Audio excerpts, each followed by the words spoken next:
May I have your attention, please? Good evening.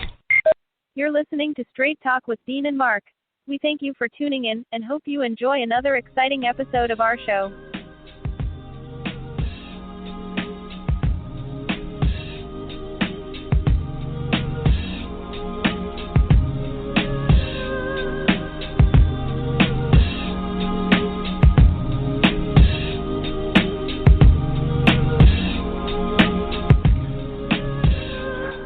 Ladies and gentlemen, welcome to another episode of Straight Talk with Dean and Mark.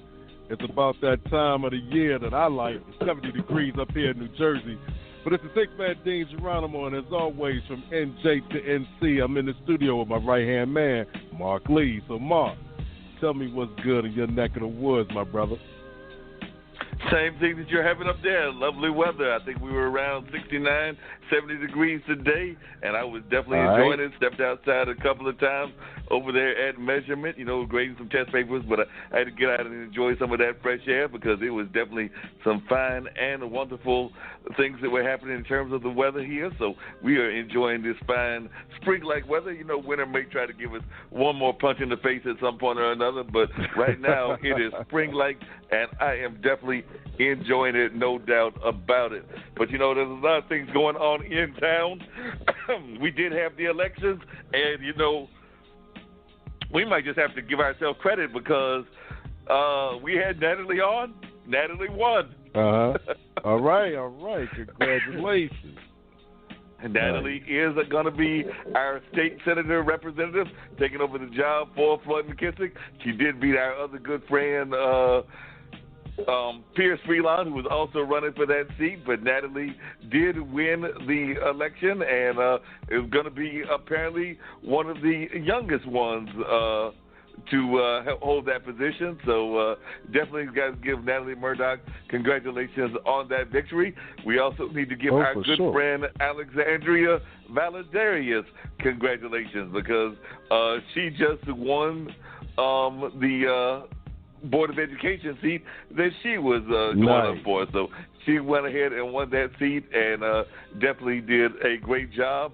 And Durham also elected an all-women county commissioner. So some of the people we've had on the show, Brenda Howard won, Wendy Jacobs, who we've had on the show, won, Heidi Carter, who was involved in a little bit of controversy here in terms of what she may have said or may not have said to one of our city employees revolving around some ways that people may have taken it as being racist or whatever, but she did win. And we also had Nirashima Barnett, I believe is how she pronounces her name, that won. And we had our first ever Muslim American woman that won to that position, Nita Allams, I believe is how her name goes. But I've talked to Nita and I'm going to try to get her on our podcast in the very near future. So definitely a lot of great things have been happening here in our community, and definitely we've got to say, congratulations to Natalie and that victory of hers. So definitely got a chance to get by some of the watch parties of some of those people that won on Tuesday. So that was definitely an enjoyable time getting to see what they were all about and seeing how that was going to transpire. So I think I went to about 3 or 4 of them at different locations. So had a good time doing that. And then after that, we had a bunch of events going on at Hayti. We did have Ra call us in, and Ra is the one of the people that was in the play. So Ra was there in the play and had a good time talking to Ra about that involvement and everything. So as I'm looking at Natalie's stuff, Natalie definitely did win the Democratic primary. She will have to go into the further race into the race for the Senate with a Republican, John Tarantino. But I'm thinking John has had a habit of running a number of campaigns, a nice gentleman, but as a general rule, he's not had that much luck in running. So I think that Natalie will handle herself in that race, and I'm thinking Natalie will be the one that will win in November. And I think somebody told me, and I need to double check this, that she may even get to go in and fill in Floyd's seat during this time since she's won the Democratic primary. I need to find out how that works since he is the one that is had the office and is going to be going in for a state office here in North Carolina. But like I said, I will find that out and we'll get that information going. But I'm thinking that on November 3rd, we will have Natalie being one of the youngest members of the House of, of the North Carolina House and the North Carolina Senate, because she will definitely be in that under 40 category. So we're going to have some youth voice in what we've got going there. You know, it's always good to have different kinds of communities, whether it's Natalie representing the youth voice, or whether it's Nita representing both youth and the Muslim community, or different other kinds of things. I imagine y'all probably feel the same way up there in the New Jersey, New York area. But coming back to Ra did participate in the play, so we saw the play, saw a little bit of it. It was a salute to a poet that had passed on, but he was definitely remembered by his poet community. So I think it was some poems of both his as well as of some people that inspired him, and they did a great job. It was a 4-man cast. Really enjoyed it. Got a chance to see what they were all about at the Hayti Heritage Center. So that was going on. We've got a couple of events coming up in the next couple of weeks and everything. And also Art Walk was going on. So I did duck my head into a couple of galleries and see what the artists were up to, invited them to come on the podcast. You know, I'm always thinking about the podcast and ways that we can get people involved and things of that nature. So did have the chance to go there and see how that was going. And guess what? I'm still trying to work it out, still trying to figure out the bells and whistles. But not only are we on several networks, not only are we doing this and that, but I have just recently, Dean, I'm announcing it here right now, and I'm going to see if I can't find the number in case people want to test it, because right now it's just in the test mode. But we now have mobile text alert on the Straight Talk Show with Dean and Mark. I have signed this up for mobile text alert, so folks can now, you know, get an alert from us as to what the programming might be, things of that nature. Like I said, matter of fact, I'm here to try to pull it up if I can find that number. But if they want to, and we actually got the word Straight Talk. So we were very lucky. We got the words Straight Talk. So if they text Straight Talk and I'm trying to pull it up right now to this number that is ours, 81257.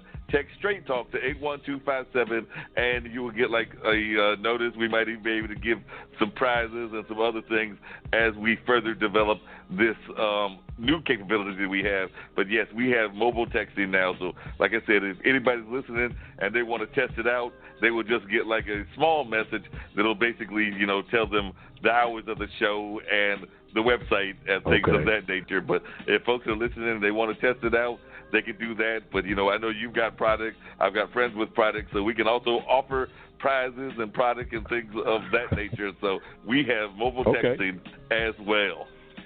Nice. Hey, I can't complain about that, bro. That's one of the things where when I say we keep moving, we sure do. So that's a good thing, man. That's an outstanding thing. So, you know, like you said, 81257, text that number, text the word Straight Talk to get the mobile texting. You know what? I'm going to try that right now myself and see what it gives to me. So, all right, cool. Try it. I think it's going to give you our website like and the time. Cool. That sounds like a plan. Let's test it out right here. You know what I mean? Test it out. Waiting for a response to see what happens. Now, is there a space between Straight Talk, or is just Straight Talk one word? Straight Talk one word. Straight is the capital S and Talk capital T, and we somehow managed to get that as our code. Hey, we'll take it, because that's what it is. Straight Talk with Dean and Mark, and that's what we do. We keep it real and bust it out. You know what I mean? So, cool. Hey, that's like right on time, too. Yep, right on time. I got actually two at the door. So they came in. All right, who we got at the door? And, I don't know. We about to find out in 1 second. As soon as we drop this small commercial break, we gonna come back. It's Straight Talk with Dean and Mark, y'all. The old Renaissance is the new Renaissance, standing on tradition while embracing the spirit of distinction. This is the Harlem Brewing Company. Uniquely crafted beer brewed to deliver a taste, a sound, and a feeling that can only be described in one way, Harlem style.